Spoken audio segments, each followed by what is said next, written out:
Let me ask you, just for educational purposes, what's the can you please explain to me what Web3 and the beef between Jack and Marc Andreessen is exactly? Did you see what happened? Sorry to have you analyze Twitter like it's Shakespeare, but can you please explain to me why there was any drama over this topic?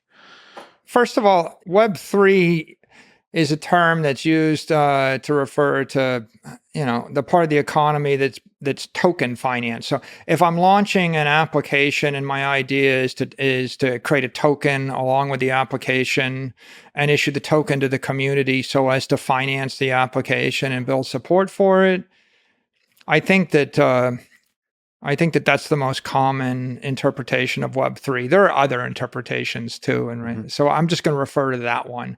And I think the beef, in a nutshell, not articulated, but I'll articulate it, is whether or not you should focus all your energy creating applications on top of an ethical digital property like Bitcoin, or whether you should attempt to create a competitor to it, which generally would be deemed as a security by the Bitcoin community. So I'm going to put on my Bitcoin hat here. Yeah. Right? All the tokens that are if it's driven by a venture capitalist, well, it's a security. If there's a CEO and a CTO, it's a security. If all these projects, they're companies. Foundations are companies, right? If you call them a project or a foundation, it doesn't make it not a security. They're all, in essence, collections of individuals that are issuing equity in the form of a token. And if there's a pre-mine, an IPO, an ICO, a foundation, or any kind of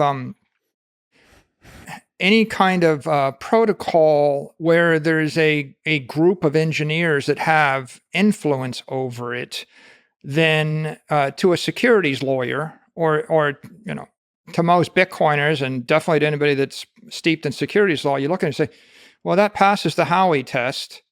It looks like a security. It should be sold to the public pursuant to, disclosures and regulations. And you're just ducking the IPO process, right? And so now we get back to the ethical issue. Well, the ethical issue is, if you're trading it as a commodity and representing it as a commodity, while truthfully it's a security, then it's a violation of ethics rules and it's probably illegal. Well, you keep leaning on this. Let me push back on that part. Yeah. Maybe you can educate me. But you keep leaning on this line of securities law as if it, with all due respect to lawyers, as if that line somehow defines what is and isn't ethical. I think there's a lot of correlation, as you've discussed, but I like to leave the line aside. If the law calls something as a security, it doesn't mean, in my eyes, that it is unethical. I mean, there could be some technicalities, and lawyers and people play games with this kind of stuff all the time. But I take your bigger point that if there's a CEO, if there's a project lead, that's fundamentally, that to you is fundamentally different than the structure of Bitcoin. It's not that creating securities is unethical. I created a security. I took a company public, right? That's not the unethical part. It's completely ethical to create securities. Block is a security. All companies are securities. The unethical part is to represent it as property when it's a security, and to promote it or trade it as such. This whole promotion, that's also a technical thing, because you're like what counts as not as promotion is a legal thing, and you get in trouble for all these things. But that's the game that lawyers play. There's an ethical thing here, which is like, what's right to promote and not. To me, propaganda is unethical, but it's usually not illegal. If you roll the clock back 20 years, right? All the boiler room pump and dump schemes were all about someone pitching a penny stock, Sure. Selling swampland in Florida. And if you roll the clock back forward 20 years and I create my own company and I represent it as the same thing and I don't make the disclosures, right?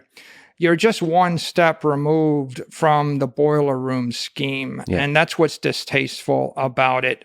There are ways to sell securities to the public, but there are expectations. So maybe we could forget about whether the security laws are ethical or not, right? I will leave that alone.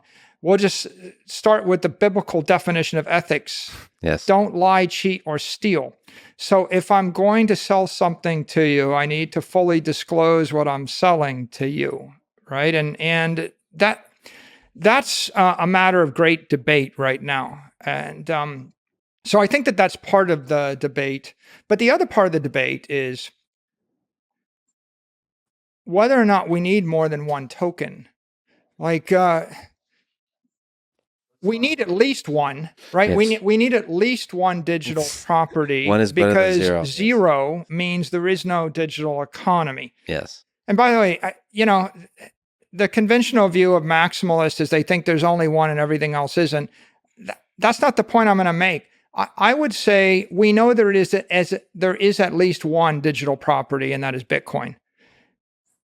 If you can create a truly decentralized, non-custodial, bearer instrument that is not under the control of any organization, that is fairly distributed, then you might create another or multiple, and there may be others out there. But I think that the frustration of a lot of people in the Bitcoin community, and I share this with Jack, is we could create $100 trillion of value in the real world simply by building applications on top of Bitcoin as a foundation. And so continually trying to reinvent the wheel and create competitive things is a massive waste of time, and it's diversion of human creativity. It's like we have an ethical good thing, yep, and now we're going to try to create a third or a fourth one. Why?